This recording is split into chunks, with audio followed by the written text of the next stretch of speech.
Today on Andrew's Effects, I teach you how to make Jason's mask and his machete.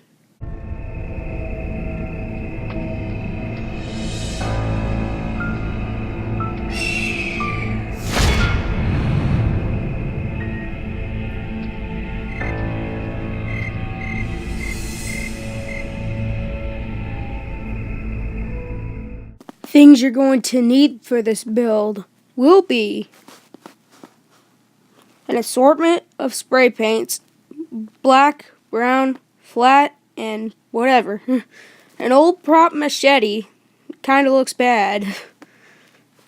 Painter's tape, you're gonna be using this just a little bit, so don't use a whole lot. Okay, so first thing you're gonna want to do is use the brown spray paint on the handle. Wrap painter's tape around it so you don't get any brown spray paint on the blade.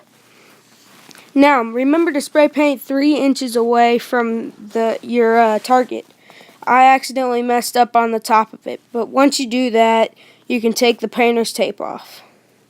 Then you're going to want to use your silver spray paint. I have flat, but you can use metallic.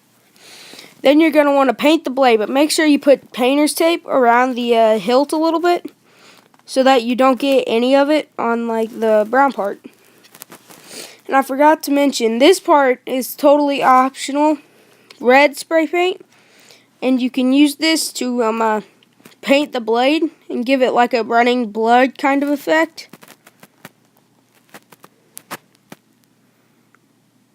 Yeah, so just do that. It's all optional. Things you're going to need for the mask will be an old mask that you can get from Party Plus or like pretty much any party store. Scissors, but the scissors part is optional. Same for red spray paint. Now, you can just go out and get the foam party mask and just use that, but my costume is from part 4, so I'm going to cut a little jagged hole because in part 4 he gets an axe in his head and there's a hole there. Now, you're going to want to use your red spray paint and kind of spray paint where that hole is. Lift it up and let it drip down.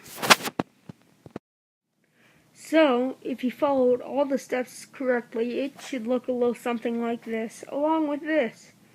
Now remember, the blood part was optional, but I think it turned out looking really good. Put in the comments below what you think of this. And if you ever want to see another Halloween costume kind of thing again, tell me. Now, the reason why I did this was the whole part 4 thing, because in part 4 he gets a hatchet in his head. So I cut a hole right in there with the scissors and did that. But you don't have to do that. So, I hope you enjoyed this special Halloween episode of Andrew's Effects. Don't forget to like, comment what you want up next, and subscribe. See you lovely horror movie monsters later. Bye-bye.